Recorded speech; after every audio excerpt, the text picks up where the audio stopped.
webinar. We'll be talking today about how retailers and brands can put data to work to help them engage and convert online shoppers.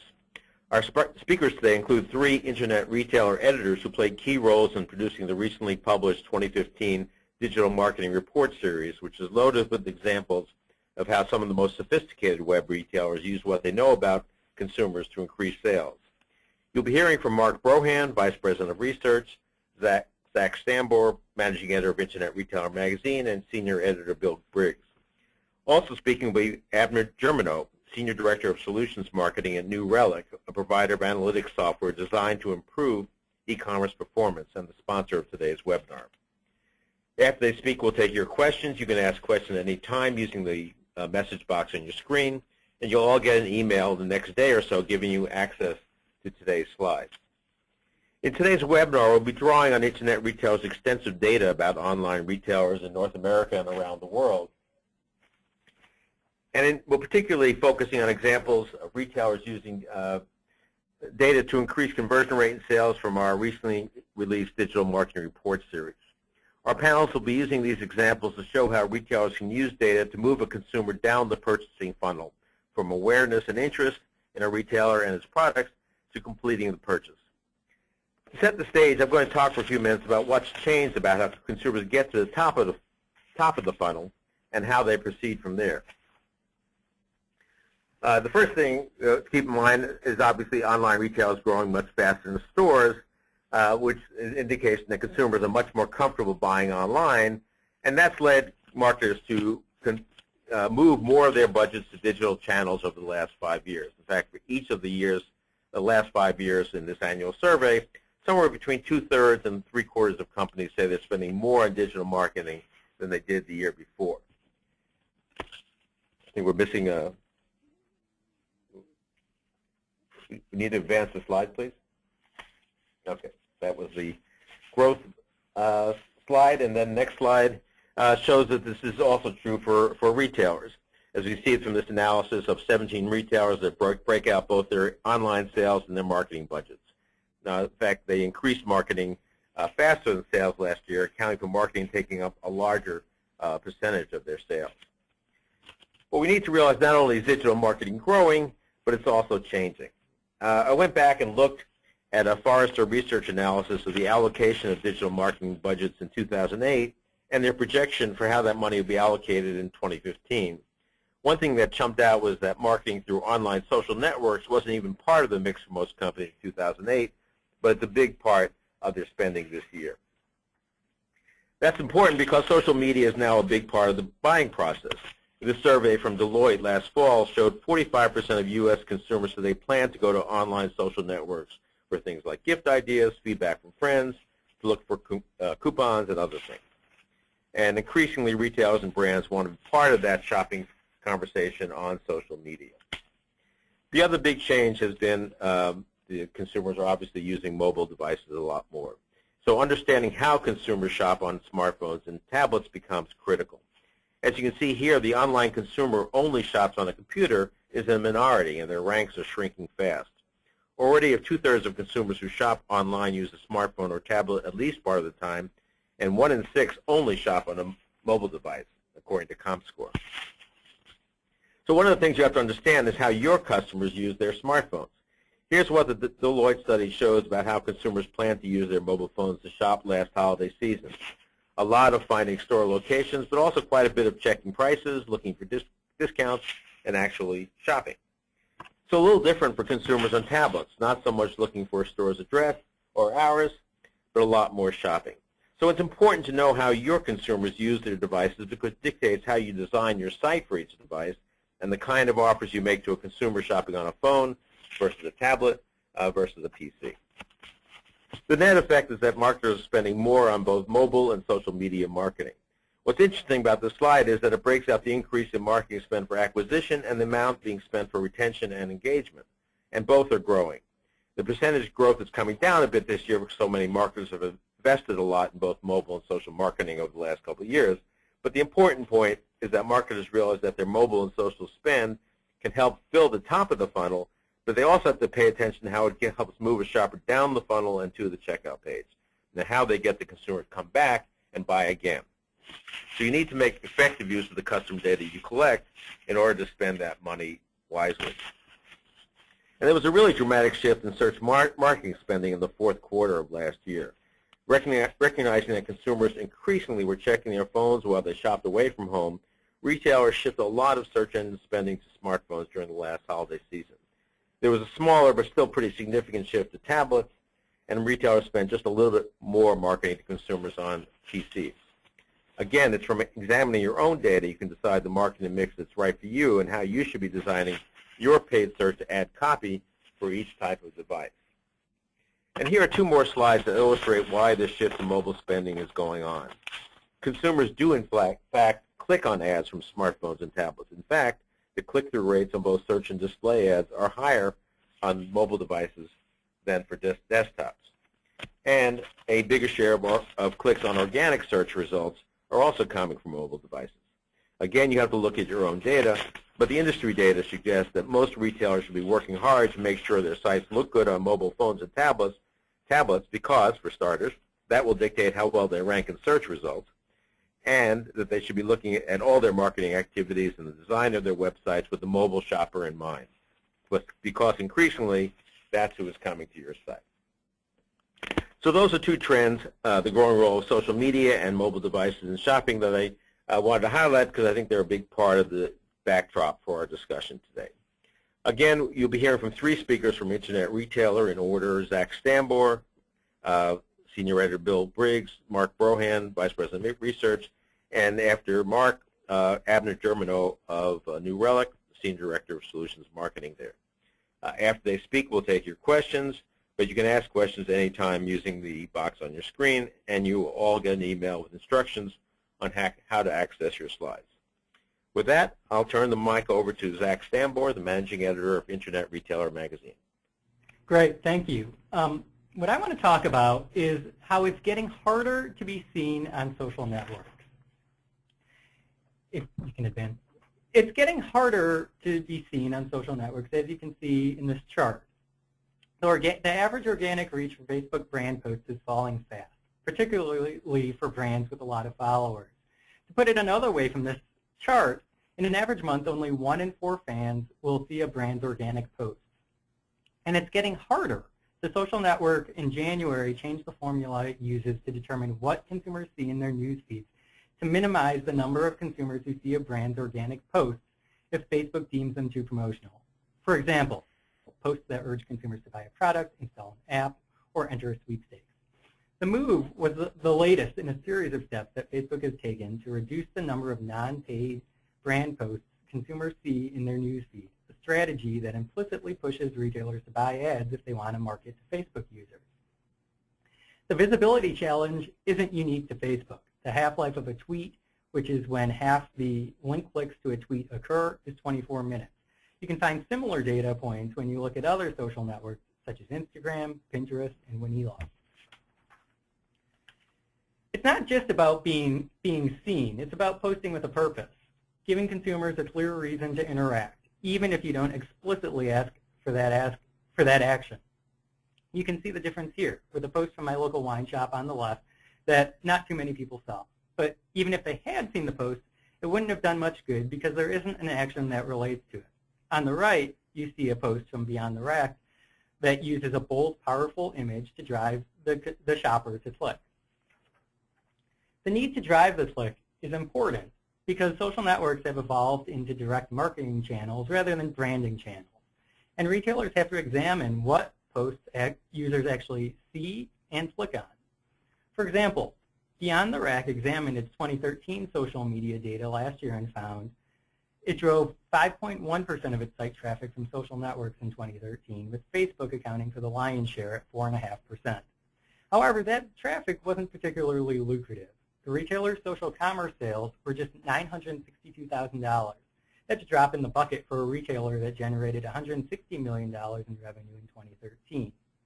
While our definition of social commerce sales undersells the result because we define them based on less click attribution, the broader trend is clear.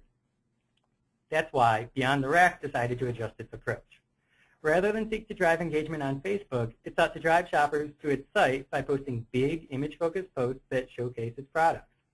The plan boosted engagement. The average Facebook post attracted an average of 96 likes and 11.5 shares per post last year.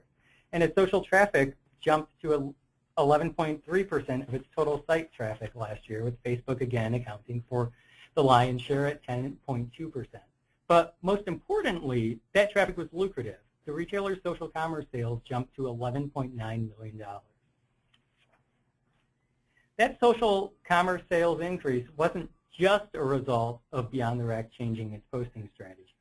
It was also about using its customer data to improve its ad buying. Beyond the Rack clusters its customers into some 70 different groups based on attributes such as price point, category, and merchandising events. And it uses that customer data in combination with two Facebook tools: Custom Audience, which lets advertisers target shoppers based on non-Facebook information they've collected, such as shoppers' email addresses and phone numbers; and Lookalike Audience, which finds Facebook users who share traits with Beyond the Rack customers. But for a flash sale retailer like Beyond the Rack, advertising specific products, which it has found are far more effective than other ads, is a challenge because the retailer's inventory is constantly changing. Nonetheless, it's found ways to leverage that data. While it works with about a half dozen different vendors for different social ad programs, I just want to highlight one example of what it's doing.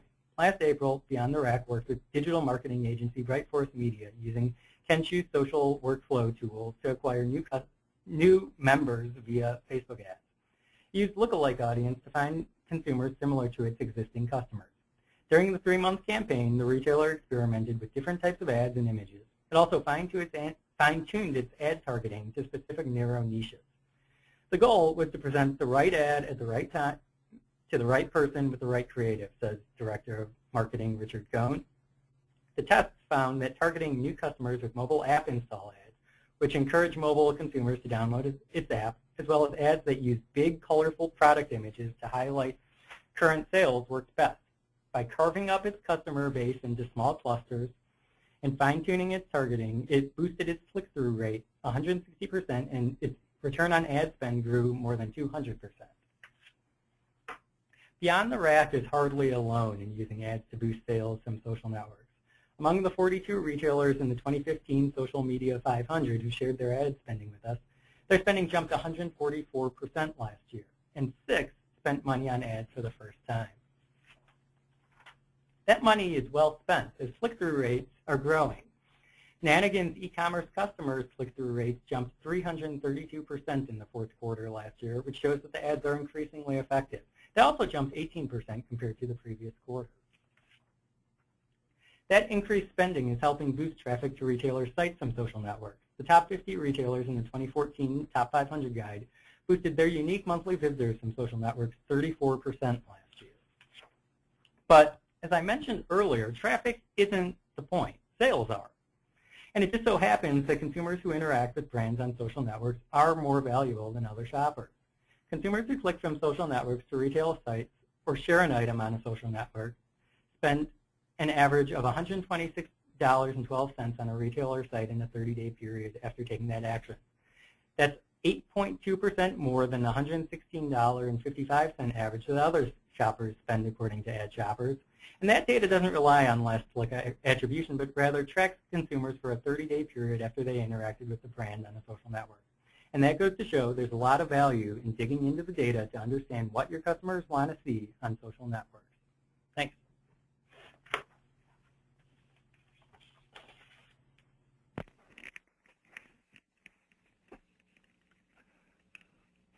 Thanks, Zach. Bill Briggs here. If you could advance the slides, please. I'm going to talk a little bit today about the email marketing and search marketing success stories that have come out of our research with the guides and the Digital Marketing Report series. Each one of these resulted from retailers who, on their own or with help of suppliers and service companies, scoured their own data to uncover untapped sales, and added to conversion rates or improved click-through rates. First up is JomaShop.com, a web-only luxury watch merchant. JomaShop has refined its email marketing tactics over time, including segmenting its email campaigns, such as Watch Brand, according to their Director of Marketing, Time Posen. The aim of segmenting is to send the right message to the right customer at the right time. And in JomaShop's case, it's to avoid sending discount-minded shoppers messages about high-end products. The web retailer conducts 2 flash sales a week with an average of 20% email open rate that can range up to as high as 30%. And JomaShop is working with personalization software provider MyBuys to unite customer data held in different systems in order to build a bank of knowledge based on such traits as the customer's purchasing and delivery preferences, and then tailoring individual messages to hit those sweet spots. Even though JomaShop's emails are segmented by buyer and brand preference, Posen said they could be customized further to each shopper. He says, in fact, that just because a large blast to many customers is getting a 20% open rate shows there are many more who are not interested, and that he's looking for a day when they can send only to those who are interested. Next, I'll talk a little bit about also about Beyond the Rack and how they're using mobile emails. Their journey began with the creation of a mobile commerce site, and the Canada-based retailer, which generates about $200 million in annual web sales, created its mobile site in 2012. When that site launched, about 10% of sales were already coming from mobile devices. With the new mobile site, that figure quickly rose to 20% and then to 30%. Those results prompted Beyond the Rack to think about going beyond simply creating mobile sites and apps and on to optimizing emails for easy reading on mobile devices, the emails that it sends for easy reading on mobile devices to its registered shoppers, which go out 3 times a day. In 2013, the retailer began sending emails tailored specifically for smartphone screens, which increased click-through rate on emails opened on mobile devices by 18%, and revenue from those shoppers went up by 10%. Beyond the Rack uses responsive design email templates created both by in-house staff and an unnamed vendor, and responsive design referring, of course, to the look of online, adapting the online content to the size of the screen the customer is using. Next up, Moss Brothers, a UK menswear retail chain, is fleshing out the records it keeps on customers in its customer relationship management database with data gathered from store and web channels to create what e-commerce director Neil Sansom calls golden records for personalizing emails. Those records, linked with the appropriate marketing technologies, will let Moss Brothers segment customers and personalize web pages and outbound marketing on the fly. He says it took them 18 months to put the infrastructure in, and it began collecting data from the various channels and builds the data every night, and currently include data from over the past year and then some. And this is an example of the advanced personalization Moss Brothers intends to implement further in 2015, but Sansom said that even less sophisticated targeting coming out of the merged data already produced a 2 to 3 times lift in conversion in 2014. The key ingredient in Moss Brothers' personalization effort is full access to the data and making the most of it. In addition to email campaign improvements, retailers also report strong results by applying findings from digging into their own data and applying those results to search marketing. One example also from Canada is Staples Canada, working with coupon technology company RevTrax and online marketing firm Kenshu. Staples Canada in 2014 ran a campaign to link its online marketing efforts to offline sales. Staples Canada offered consumers $10 off a copy and print order of $30 or more, and the coupon could be printed, accessed as an online code, or displayed on mobile devices. The retailer supplied the redemption data to RevTrax, which matched the search campaigns and keywords to those in-store redemptions. Ken Shu then integrated the keyword level conversion data to its platform, which allows Staples Canada to optimize campaigns in real time by updating ad copy. Over the course of the 3-month campaign, Staples Canada recorded a 200% increase in its ROI for paid search campaigns and a more than 9% increase in average weekly redemptions. Overall, the campaign garnered more than 1.4 million impressions. Average cost per click dropped 11%, and 2 branded keywords drove 50% revenue during the campaign.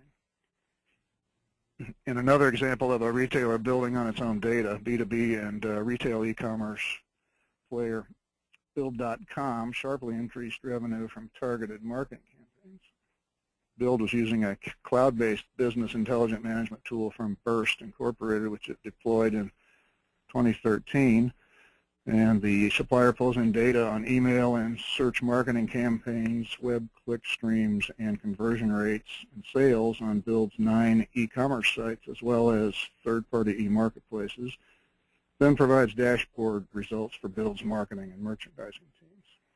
Combined with data from other marketing campaigns and sales records across its own sites, as well as e-marketplaces, the dashboard provides ongoing reports that recommend particular marketing campaigns and merchandising offers targeting individual customers and segments like kitchen designers and electricians.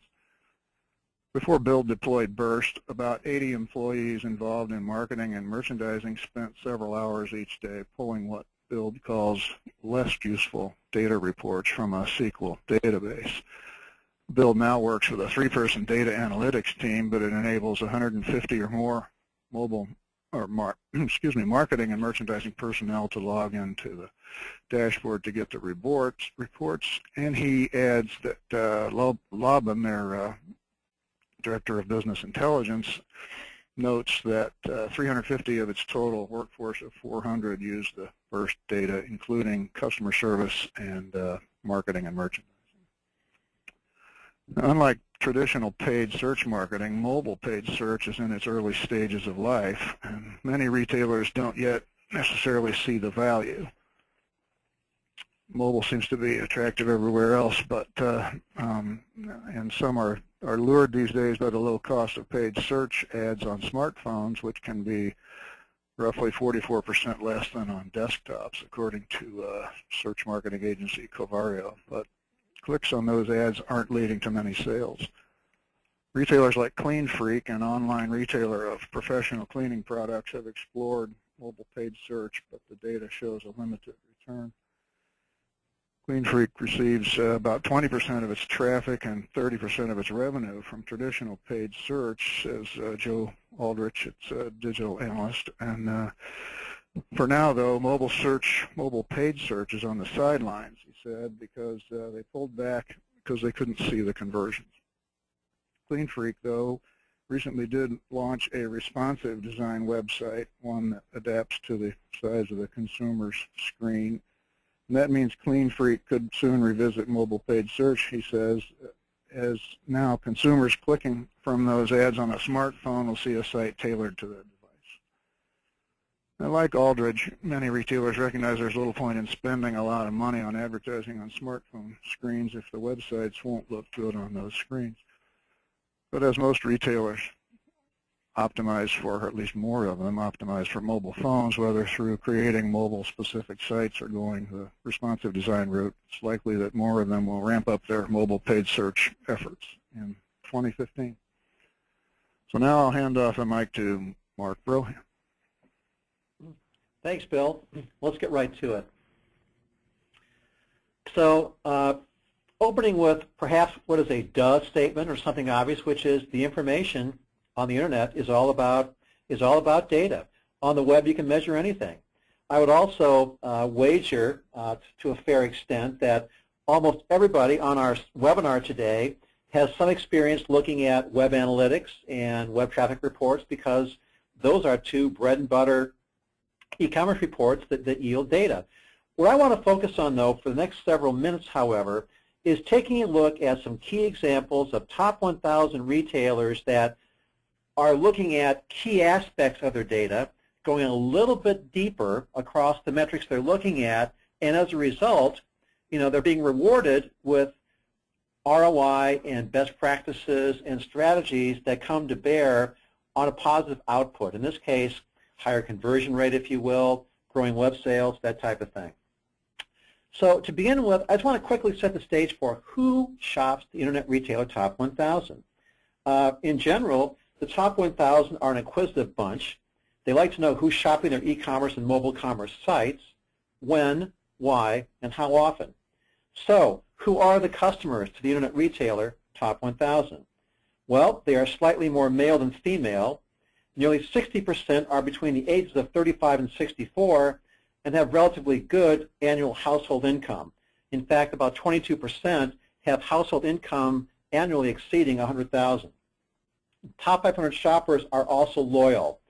For this year's upcoming Top 500, which we will go to press with in about a month or so here, the data will show that about 55% are repeat customers. And on average, across all categories, and those do include some very large categories such as furniture, if you will, they spend about $253 on average visit each time they shop. When you factor out the high and the low, it's closer to about 120. But what's interesting here is that as a group, this year's Top 500 increased their spending by about 15%. We'll have the numbers next month when we publish the book, but that shows that repeat shoppers are going back to the sites they like the most, and they've done so to a tune of about 50% higher than previous years. And one takeaway is that 15% for this year's Top 500 is also right in line with the growth in 15% across all e-commerce sales as defined by Department of Commerce, who is kind of the official scorekeeper.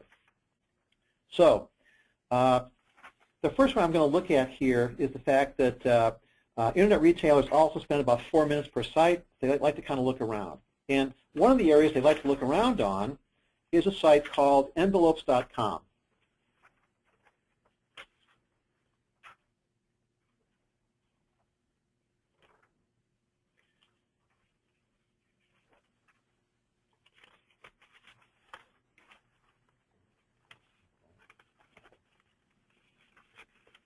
Did we just lose some audio?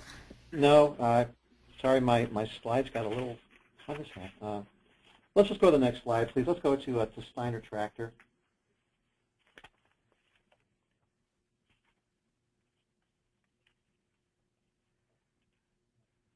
Okay, so our friends at Steiner Tractor, what they did is they're kind of interesting is they took a look at and did a great deal of digging into their site search data.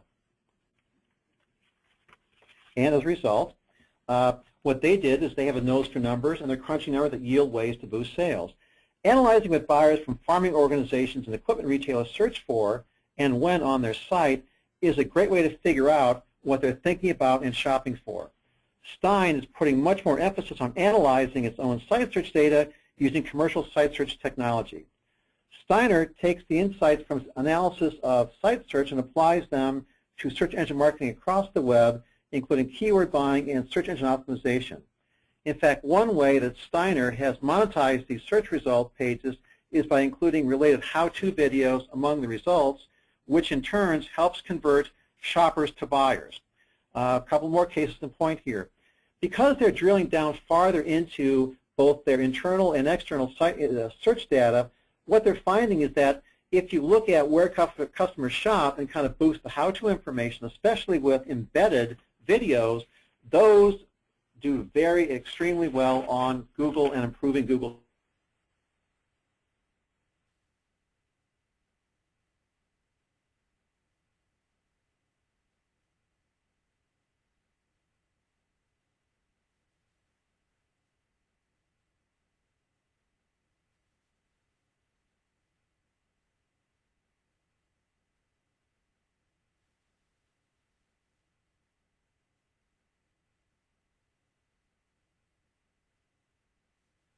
The web become a bigger part of total sales at Steiner. Today, it's about 36% of all sales compared with just 6% a few years ago. Revolve Clothing. Seek and you will find. One of the things about Revolve Clothing, and they're kind of a youth apparel retailer, they know that they like to read who their customers are, and they like to read the data, like the tea leaves, the right way. In other words, kind of looking for the right nugget to go back and figure out a way to kind of personalize and segmentize various sources of marketing, including, if you will, email marketing. So, for instance, web-only apparel retailer Revolve Clothing coaxes 33% of one-time customers to become repeat buyers with email campaigns tied to customer data. Personalization is becoming an awfully big thing with email marketers these days, and the result is that a lot more marketers are spending a lot more time digging into the data. And Revolve kind of fits that scenario. That's why I kind of picked them for today. So, for instance, Revolve recently began integrating marketing analytics software with its email service in order to automatically send customers messages based on their individual profiles. So, by using better marketing analytics tools and interpretation, what this did was to allow Revolve to dig through its customer records dating back almost 12 years and classify shoppers into better marketing segments that are based upon their purchasing histories and web behaviors. That's the digging these folks did. That's what they seek and they found. And what they found most often was that better personalization equated to the value of customer lifetime value, which in turn helped them flesh out who their best customers are and which ones they're on the verge of losing. So the takeaway here is that a little bit better technology combined with a little bit better analysis helped them calculate information for shoppers to a more precise level, including their frequency of purchases, average spending, product preferences, and they compare these profiles to other customers. That way, they can do a much better job these days finding out who is a first-time shopper and then serving up incentives that will turn almost 90% of those into more loyal repeat shoppers and repeat shoppers.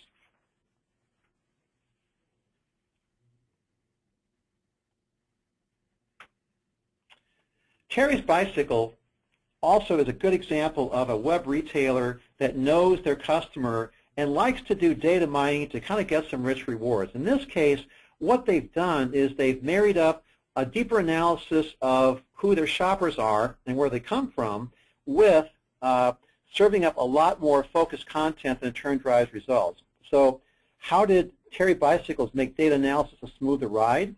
That's because they know their customer and where she comes from. Terry's Bicycles e-commerce site connects with women in motion, whether their interests are riding bicycles, jogging on trails, walking about town, or shopping online. The site caters to the interests of those women by packing product and category information with lots of information. And these days, because of their deeper dive into data, if you will, those pages are a lot more focused, thus yielding higher conversion rates and a lot more repeat sales. For example, saddle. The saddle category page shows a saddle with 6 stars on it that once moused over highlights the brand's unique attributes. Then that's kind of where some of the segmentation begins. This is a very much information-focused approach that came about after the retailer learned that about 50% of visitors landing on product pages come in from search or email. In other words, these were very targeted buyers looking at very specific promos and specific results. So in this case, they've kind of upped the game, if you will, in terms of delivering a wealth of information and more valuable tips. And as a key example, if you're looking for a unique saddle that prevents shaping, that is one customer nugget that drove orders for that particular narrow category much, much higher. Finally, I'd like to kind of talk about Keurig Green Mountain. They are the coffee maker. They are the coffee, tea, and brand people based out there in Vermont. And Keurig Green Mountain uses data and lots of it. But what they did is interesting is they literally did data analysis and then they rebuilt their site taxonomy, yielding to a whole new site design in a way that built almost the yellow brick road, the breadcrumb trail, whichever metaphor you wish to use here, to create a whole nother shopping experience that took the shopper from itinerant web surfer to serious repeat buyer.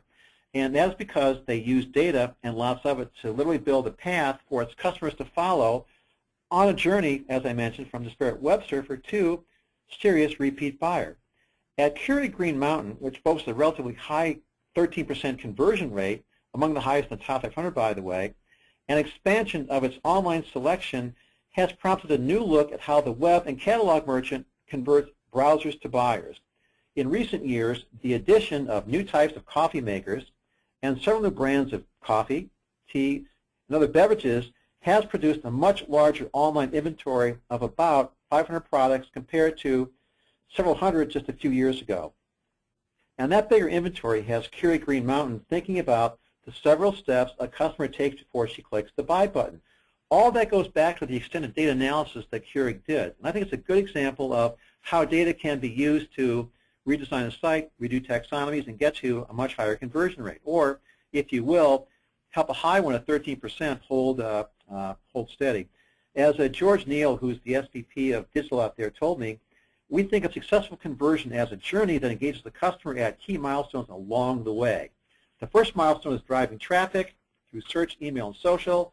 The second is getting them quick and easy to the products they want. And the third is a good, easy, unique shopping experience. So what they did, based upon the data analysis, was they crafted a broad plan to identify more web shoppers looking for a new coffee maker and attracting more tea, coffee, and hot chocolate drinkers to its growing portfolio of 14 brands. The call center was getting calls saying, I can't find the Cafe Mocha I like. Where is it? It's not coming up high enough on search pages for me. So that, in part, was one trigger to go back and kind of look at the data to readjust the customer path to get to the right shopping center. So based upon that and this kind of new path they're offering here, one relatively breakthrough was in this Google paid listings ad. For Google PLAs, they found that if they used a clear image taken by professional photographers of a specific type of coffee maker or beverage, remember the data said the guy couldn't find that on the web just kind of coming in. What they did was they beefed up their PLAs with better content, more focused wording, if you will, and clicker images. So now, when a shopper clicks on a Google ad, she is now directed to updated landing pages that feature more detailed information on a particular appliance or beverage or reviews or related product recommendations and deals, and offers them free shipping on orders.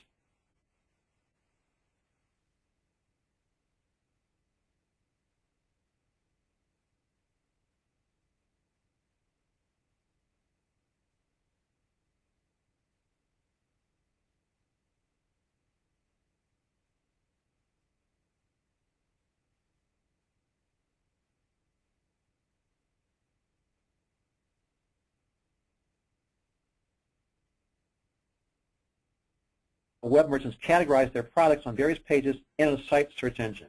Hovering over main navigation tabs on the newly rebuilt greenmountain.coffee.com pops up a new drop-down menu that lets a shopper quickly find a particular type of coffee, dark, light, or medium roast, and also the left-hand nav. All this goes back to data navigation, by the way, or better data insight. So the easier left-hand nav now gets those new and repeat shoppers more quickly to such things as the roast style, the brand, the caffeine quantity, the types and regions of where the coffees come from. Much more specific paths to become a buyer action. So, as Green Mountain kind of summed up to us, there are multiple touch points that go into successful conversion, but all of that began with a much more focused look at data analysis. So in the end, it's a journey of successfully engaging the shopper from the start of the buying cycle to the end, all based on advanced data analysis. With that, I turn the agenda over to Abner.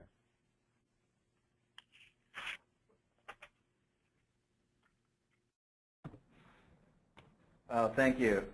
So I want to pose a question, which is, when customers who browse more, do they buy more? And this is one of many questions that retailers on the internet ask. But one that's particularly important to us, and I'll tell you a little bit more about that. And just to give you an idea, the average page takes about 5 seconds to load. So if you multiply that across the 250 million internet users in the United States, that's about 39 years of wait time. And so the question that we typically look at is what are the things that you can do to create better software. Sometimes those things are performance, sometimes those things are better navigation and pictures, and you need to understand what those things are. And so there's this emerging world of software analytics, and this is what New Relic does, is that we gather all the data that is generated by the software that runs your mobile apps and websites, and we feed it back to you in a way that's actionable. And so if you think about that clickstream data, it's used by a number of different people within your organization. So the dev teams want to know what features are working and what isn't. The ops team wants to know that on Black Friday everything's going smoothly. The security team wants to know if there's something strange happening on the site, whether that's a fraud or other denial of service. Sales or your buyers in your organizations want to know, are people buying blue shirts more often than red shirts, or what do they browse? Do they browse blue shirts and then buy red shirts? Finance obviously wants to know how much money you're making on a regular basis, and then marketing needs to make decisions around, is a new feature or a particular navigational flow working? Is there a marketing program that maybe kicked off in a particular geography, and is that having an impact? And so we think about all of these different data types.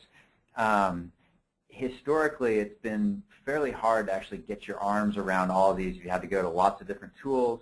And for the foreseeable future, you will continue to have to go to multiple tools. Google Analytics, for example, to understand where people are coming from and how to tweak your search engine optimization. But for everything else, a lot of this data has been very difficult to access. And so we want to make that really easy to access. And if you think about the key problems that those individuals end up trying to solve, there's a feedback loop that occurs between everybody that's on the team.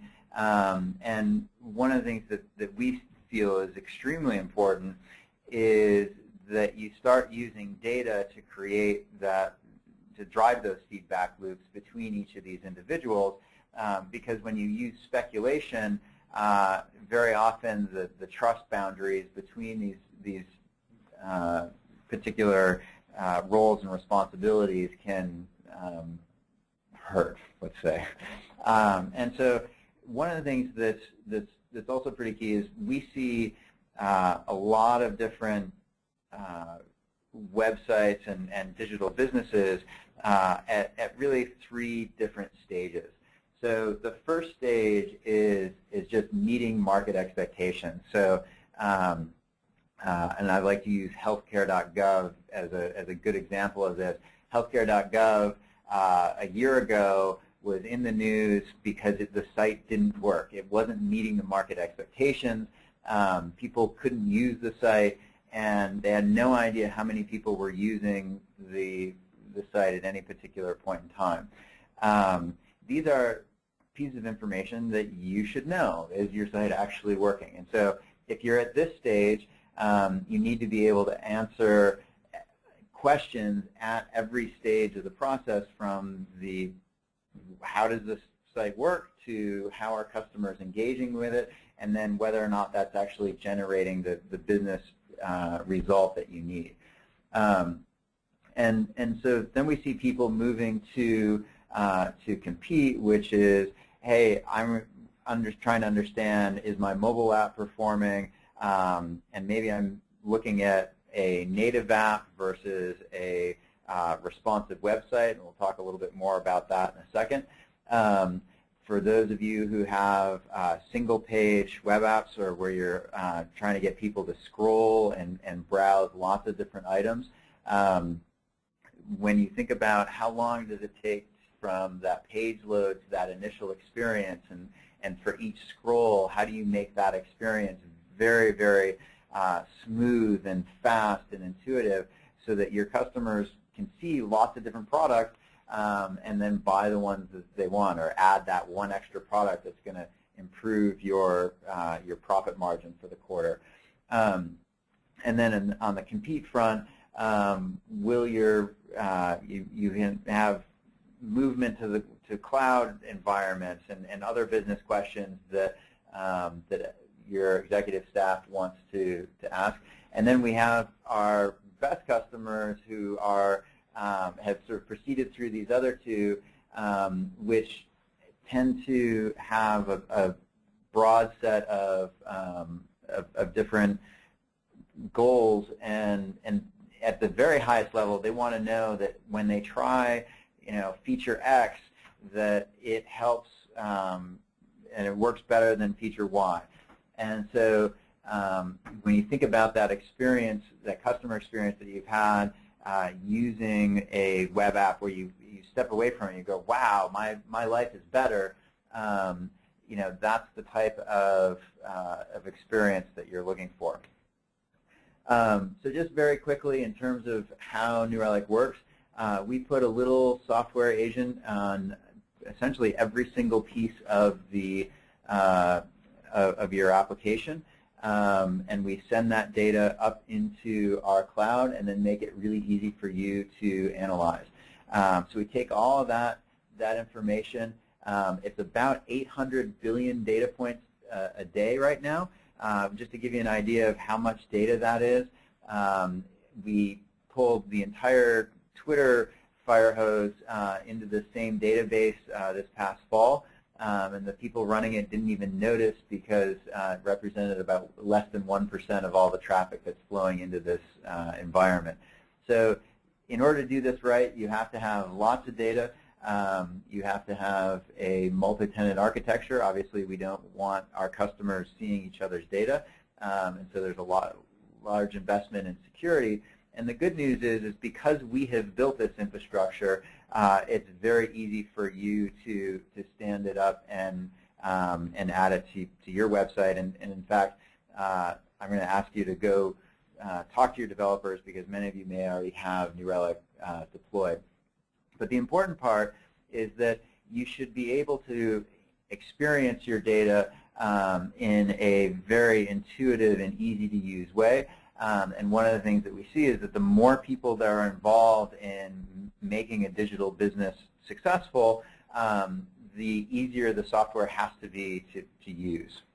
So I want to tell you 3 quick stories of some of our customers. One of them is a retailer, and the other 2 aren't. But I think sometimes it's good to see things outside of of your own world.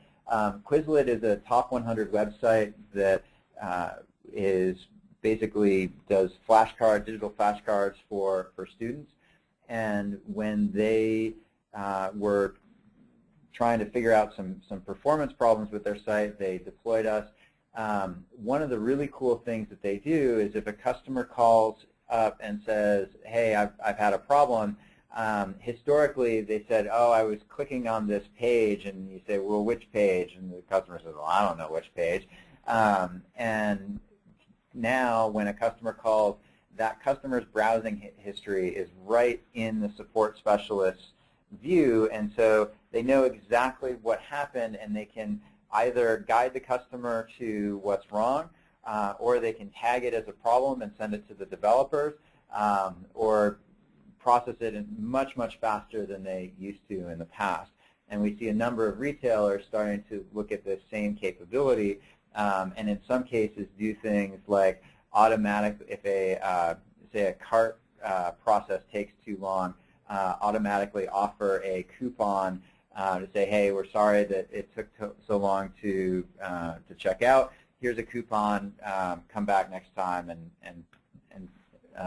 spend some money with us.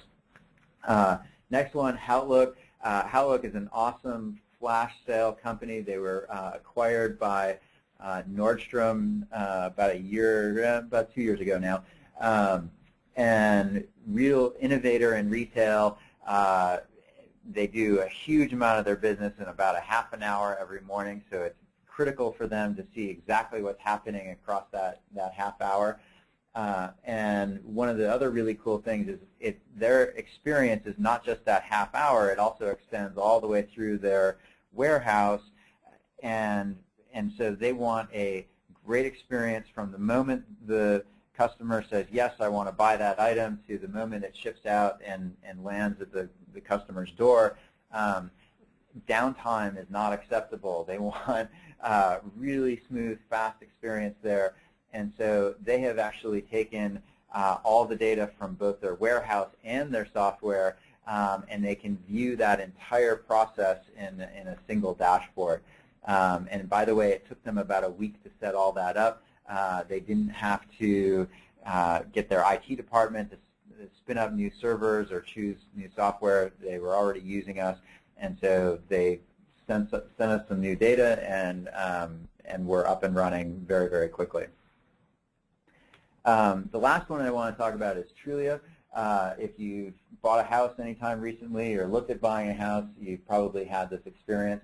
And Trulia has a web architecture that's very similar to many retailers, where you show up at a site, and the Gmail experience is very similar. If you think about you log into Gmail and there's a little scrolly thing, and then and that page load might take 3 or 4 or 5 seconds, but nobody really cares too much about that because the actual web experience is a very rich JavaScript web experience, and it can be very difficult to understand exactly what customers are doing in those single-page applications or in those rich web applications. And so Trulia is a customer that's been able to get visibility into those types of environments and share that insight with their non-technical staff. Just to finish off here, New Relic has about 250,000 active users of our service. We have about 11,000 customers, so there's actually a pretty good chance that your development team is already using us, but there's a lot of intelligence that goes into the rest of the organization that's available there. So encourage you to reach out. I mentioned some of the scale and the environment. One other thing that I do want to mention is that we've seen on the mobile front, we've seen obviously huge growth in native mobile apps, but we've also seen huge growth in responsive websites and those JavaScript browser websites for tablets and mobile devices. And especially in this last holiday season, you found that we saw that retailers that didn't have great responsive experiences either missed out, or in some cases the problems with their responsive sites actually took out their mainline systems just because they couldn't handle the demand, and they didn't have visibility to what was happening there. And so it's really important to make sure that you have full visibility across all the different interaction points that you have in your systems. So with that, I want to encourage you to go talk to your development team about New Relic, have them get a demo, try it out, get some quick results. You'll find that the deployment process is typically a minutes-long process, and usually you see data almost immediately. So with that, I think we're going to move to the Q&A session. There's my contact info. I'm on Twitter at AbnerG. Feel free to drop me a note. And then we have a couple of questions. And so one of the questions was about Beyond the Rack, who created a responsive website or a separate website specifically for mobile devices, or did they create a native app? And so I believe Zach's going to take that question. Yeah, so Zach, if you could. Yeah, really quickly. Excuse me. Beyond the Rack has an adaptive site, so it takes into account both the type of device as well as the specific device to adapt the site to to particular parameters. It also has iPhone and iPad apps, and it does so because a huge percentage of its site traffic comes from mobile devices, which is in part because of it's a flash sale retailer. So it's all about immediacy, kind of like Outlook, which you referred to earlier. Just a quick data point, 51% of its sales come from mobile devices on the weekend and 43% during the week. So they take a very multi-pronged approach to mobile. Yeah, that's very common. And then, Mark, I think there was a question about for the demographics of web shoppers. What was the difference between the web shoppers and the population overall? Well, I'll have to research that farther and kind of get back to our asker on that particular point, because the Internet Retailer Top 1,000 shopper demographics tend to skew, I think, a tad higher than the overall U.S. population. But I'll be happy to follow up with a little more detail. Abner, this is Don. I've actually got some data on that. In fact, because now 2/3 of U.S. adults shop online, the demographics of Internet shoppers is not that far off from that of the population as a whole, but it does skew a little bit more affluent. So if you noticed from Mark's slide, 50% of the consumers had lived in households that have annual incomes of $60,000 or more. The median family income is about $53,000, so about half of consumers live in households with $53,000 or less income. So a little bit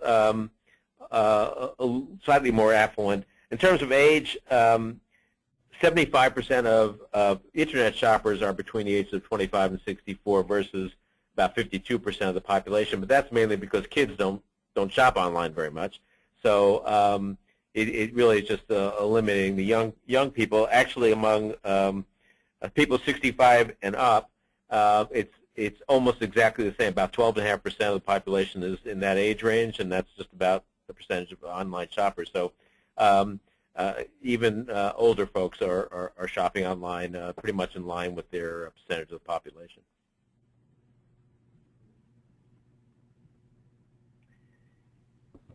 After, I think we're about out of time. It's the top of the hour, so I think we'll have to wrap it up. I just want to remind everybody that you all get an email the next day or two with instructions on how to access today's slides.